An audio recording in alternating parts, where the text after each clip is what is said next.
నమస్తే, welcome to our channel. నేను పద్మని. ప్రస్తుతంతో పాటు ప్రముఖ ఆధ్యాత్మికవేత్త, వాస్తు జ్యోతిష పండితులు, లలిత ఉపాసకులు బ్రహ్మశ్రీ నానాజీ పట్నాయక్ గారు మనతో పాటు ఉన్నారు. మాట్లాడతాం సార్. నమస్తే సార్. శ్రీమాత్రే నమః. కర్కాటక రాశి వారికి ఈ 138 రోజులు ఎలా ఉండబోతున్నాయి సార్? కర్కాటకం వారికి గనక చూసుకున్నట్లయితే ప్రధానంగా ఇక్కడ మీకు భాగ్యంలో ఉండే శని వక్రించి అష్టమం వైపు ప్రయాణం జరుగుతుంది. అష్టమంలో రాహు ఉన్నాడు, 3లో శుక్రుడు నీచుబడి ఉంటున్నాడు ఆగస్టు మాసంలో.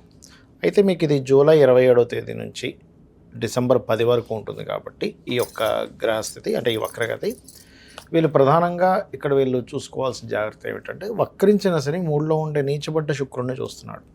సో వీళ్ళు ఎవరితోనైనా స్త్రీలతో అగ్రిమెంట్స్ కావచ్చు, లేకపోతే ఏదైనా ఇచ్చిపుచ్చుకోవడాలు కావచ్చు, ఏదైనా ఒక మాట మాట్లాడడం కావచ్చు, ఈ యొక్క విషయంలో ఆగస్ట్ ఎండింగ్ వరకు శని వక్రించిన శని 3లో ఉండే శుక్రుడిని చూస్తున్నాడు కాబట్టి ఈ జాగ్రత్త ఖచ్చితంగా తీసుకోవాలి.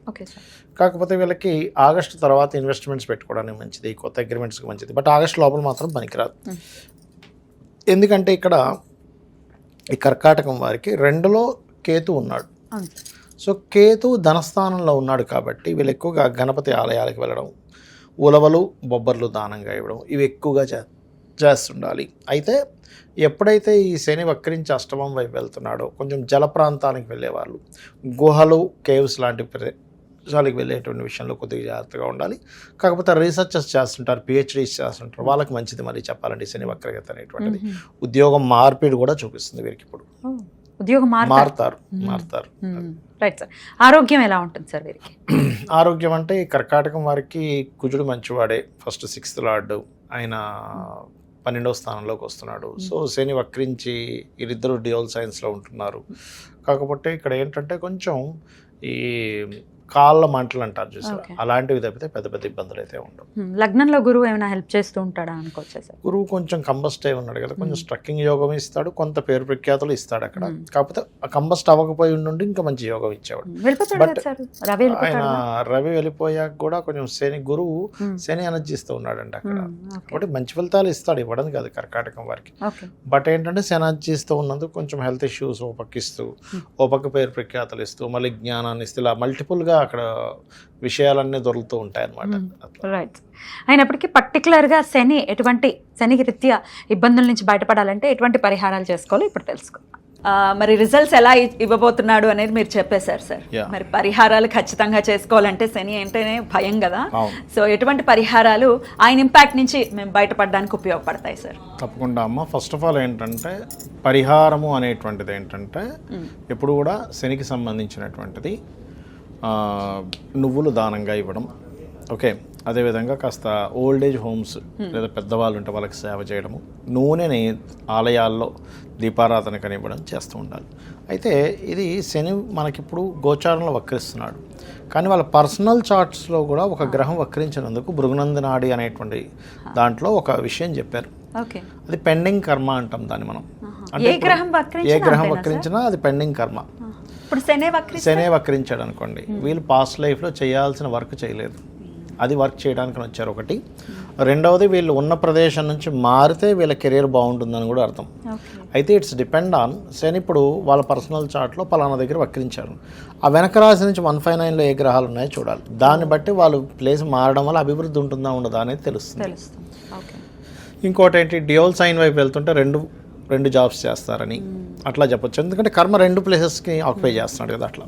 అదేవిధంగా జీవుడు వక్రించాడు అనుకోండి, వీళ్ళు ధర్మకార్యాలు కొన్ని పెండింగ్ ఉన్నాయి పూర్వజన్మల్లో. అంటే గురువు ధర్మకార్యాలు, జ్ఞానం సంబంధించినవి, లేకపోతే కొంతమంది చూడండి గుళ్ళు కట్టిస్తూ ఉంటారు, తీర్థయాత్రలకు వెళ్తూ ఉంటారు, దేవత వాటి దగ్గరికి అక్కడ సేవలు చేస్తూ ఉంటారు. ఇప్పుడు కొంతమంది పూజారులు ఉన్నారు, లేకపోతే వీళ్ళు ఉన్నారు దేవతా సంబంధించిన అదే టెంపుల్స్లో. వాళ్ళందరూ కూడా పాస్ట్ లైఫ్లో కొంత కర్మ బ్యాలెన్స్ ఉంది వారికి, లేకపోతే అంత ఈజీగా రాదు అది. అదేవిధంగా కొంత ఉపాసనలు చేసేవారు, అవన్నీ కూడా జూపిటర్ వక్రించినందుకు వాళ్ళు చేస్తే క్లియర్ అవుతుందని అర్థం. అలాగే మెర్క్యూరీ రిట్రో అనుకోండి, వీళ్ళు నాలెడ్జ్ షేరింగ్ చేయాలి, నాలెడ్జ్ షేర్ చేస్తేనే వీళ్ళకి ఈ జన్మ క్లియర్ అవుతుంది, అదర్వైజ్ అవ్వదు. మీరు గమనించవచ్చు, ఇవి చేస్తూ ఉంటే వీళ్ళ లైఫ్లో అభివృద్ధి కూడా ఉంటుంది. అంటే వీళ్ళు అరువు పెరగకుండా వర్క్ చేస్తున్నారు శని వక్రగతి వాళ్ళకి బాగుంటుంది లైఫ్. అదేవిధంగా దేవతా క్షేత్రాలు వెళ్ళడం చేస్తున్నారు, వీళ్ళ లైఫ్ అక్కడ నుంచి స్టార్ట్ అవుతుంది బాగుండడం అనేది. నాలెడ్జ్ ఎంత షేర్ చేస్తూ ఉంటే ప్లస్ అవుతూ ఉంటాడు. ఎందుకంటే కుజుడైతే భూములకు సంబంధించింది, అన్నదమ్ములకు సంబంధించిందమ్మా. అంటే ఇప్పుడు కొన్నిసార్లు భూముల్ని వదిలేయాల్సి వస్తుంది వదిలేయాలా? వదిలేయాలి. ఇంకా అంటే పెద్ద మనసు కొన్నిసార్లు చేసుకొని వదిలేయాలి. వదిలేసారు. అంటే వక్రించి కేతువుతో కనెక్ట్ అవుతే ఖచ్చితంగా వదిలేయాలి. వక్రించి శుభగ్రహంతో కనెక్ట్ అయితే ఏంటంటే వాళ్ళు వేరే ప్లేస్కి వెళ్ళడం ద్వారా భూములు సంపాదిస్తారు. 100 ప్లేసులు సంపాదించలేరు, మీరు ప్లేస్ మారండి, అక్కడ మీరు బీభత్సంగా భూములు సంపాదిస్తారని చెప్పొచ్చు. ఓకే. అలా. అలాగే శుక్రుడు అనుకోండి, వీళ్ళకి జనరల్గా ఏమవుతుందంటే ఎవరికైనా శుక్రుడు వక్రించాడు అంటే వివాహం విషయంలో సంబంధాలు చూసేటప్పుడు దగ్గర దాకా వచ్చి మిస్ అవ్వడం ఖచ్చితంగా జరుగుతుంది. అందులో పర్టికులర్గా 7th హౌస్లో కనుక శుక్రుడు వక్రిస్తే ఇంకా ఖచ్చితంగా జరుగుతుంది. 7th హౌస్లో ఏదైనా గ్రహం వక్రిస్తే వాళ్ళకి సంబంధం ఓకే అనేట్టు ఓకే వెనక్కి వెళ్ళడం జరుగుతూ ఉంటాయి. అదొక రకంగా దోషం పోయినట్టు అలా జరిగిందంటే వివాహానికి ముందు.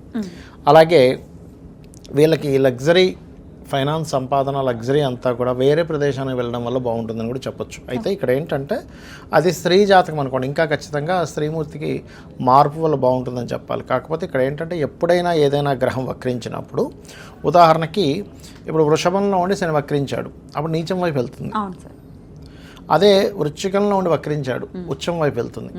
అంటే అది ఏ స్థానంలోకి వెళ్తుంది ఈజ్ మోస్ట్ ఇంపార్టెంట్. అంటే అది ఉచ్చమా నీచమా, ఫ్రెండ్లీ సైన్లోకి వెళ్తుందా, ఎనిమీ సైన్లోకి వెళ్తుందా, న్యూట్రల్గా ఉండే సైన్లోకి వెళ్తుందా ఈజ్ మోస్ట్ ఇంపార్టెంట్. రెండో విషయం ఏంటంటే అది వక్రించినప్పుడు అక్కడి నుంచి 159, అంటే ఉదాహరణకి మిథునంలో ఉండగా వక్రించింది, అప్పుడు అది వృషభం వైపు వస్తూ ఉంటుంది. వృషభము, కన్య, మన మకరము, కన్య, ఈ 3 రాసుల్లో ఏ ప్లానెట్స్ ఉన్నాయనే దాని మీద ఆధారపడి ఉంటుంది దాని రిజల్ట్ అనేది. చాలా పెద్ద క్యాలిక్యులేషన్. చాలా క్యాలిక్యులేషన్. కానీ మీకు దానివల్ల రిజల్ట్ ఖచ్చితంగా మీరు అది పాటించడం వల్ల మీకు రిజల్ట్ వస్తుందమ్మా.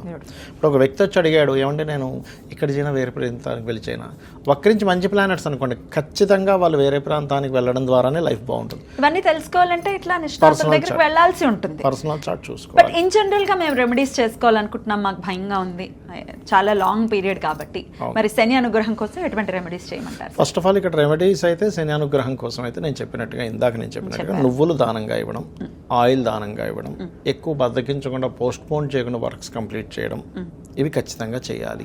ఎప్పుడెప్పుడు దానం ఇవ్వమంటారు? శనివారాలు ఇవ్వాలమ్మా ఒకటి. రెండవది శని వక్రగతి ఉంది అంటే ఫస్ట్ ఆఫ్ ఆల్ వాళ్ళు అర్థం చేసుకోవాల్సింది, వాళ్ళ కిందని పనిచేసే వాళ్ళని ఎక్కడా కూడా హీనంగా చేయకూడదు. ఎందుకంటే వాళ్ళకి సేవ చేయడానికి పుట్టాడు ఈయన. మళ్ళీ సమ్ వర్క్, ఇంకా పోయిన జనంలో మనకు మంచి జాబ్ ఇచ్చాడు బాసు, కానీ మనం ఏదో తూతూ మంత్రంలా చేసి వెళ్ళిపోతున్నాం, అదంతా కూడా పెండింగ్ వర్క్. మళ్ళీ పెండింగ్ కర్మ. ఇప్పుడు అనుకుంటా ఏముందిలే బాస్ చూడట్లేదు, ఇక్కడ సీసీ క్యామ్స్ లేవు, మనం వాడిందే ఆడ పాడిందే పాట అనుకుంటే కాదు. అది ఎవ్రీథింగ్ ఈజ్ కౌంట్స్. ప్రతిదీ మీకు చూసేవాడు ఒకడు ఉన్నాడు, ఒకటేంటి 5 ఉన్నారు. 5 కెమెరాలు పెట్టాడు ఆ ఒక్కడు. ఆ ఒక్కడు 5 కెమెరాలు పెట్టాడు అనమాట. సూర్యుడు, చంద్రుడు, కంటి దగ్గర ఉండే దేవతలు, చెవుల దగ్గర ఉండే దేవతలు అని కొంతమంది ఉంటారు. వీళ్ళందరూ కలిసి 5 రికార్డులు ఒకటే అయి ఉండాలి. మళ్ళీ రాసి వీడియోలు తీసి పెడతారు. వీడియో చూపిస్తారు, నేను చేయలేదండి, ఇక్కడ చేసిన నువ్వు కాదా. ఇక దేవతారాధన, అమ్మవారి ఆరాధన కానీ లేకపోతే ఏ ఆరాధన కొంచెం మంచి ఫలితం ఇస్తుంది? ఎప్పుడైనా శని ఈ కలియుగ దైవం వెంకటేశ్వర స్వామి ఆరాధన అయితే పంచమాధిపతిని బట్టి ఏ ఆరాధన అనేది చెప్పాలి, 9వ అధిపతిని బట్టి ఏ క్షేత్రం అనేటువంటి చెప్పాలి. దాన్ని బట్టి వాళ్ళ పర్సనల్ చార్ట్లో 9th లార్డ్ 5th లార్డ్ చూసుకోవాలి. రైట్ సార్, చాలా అద్భుతంగా తెలియజేశారు సార్. భయపడాల్సిన అవసరం లేదు, మన నడవడిక బాగుంటే ఖచ్చితంగా ఆయన మంచి రిజల్ట్స్ ఇస్తాడు. అంతే కదా. ఇప్పుడు నడవడిక అంటే ధర్మము. ఇప్పుడు లలిత సహస్రనామాల్లో ధర్మాధ్యక్ష, ధనాధ్యక్ష, ధనధాన్య విబద్ధిని అంటుంది. అంటే ధర్మానికి అధ్యక్షురాలు. ధర్మానికి అధ్యక్షురాలు అయినప్పుడు ఆ ధర్మంగా ఉంటే అమ్మవారే ఓకే వీడు ధర్మంగా ఉన్నాడు రా అని చెప్పి ఆవిడే ధనం ఇచ్చేది. ఖచ్చితంగా.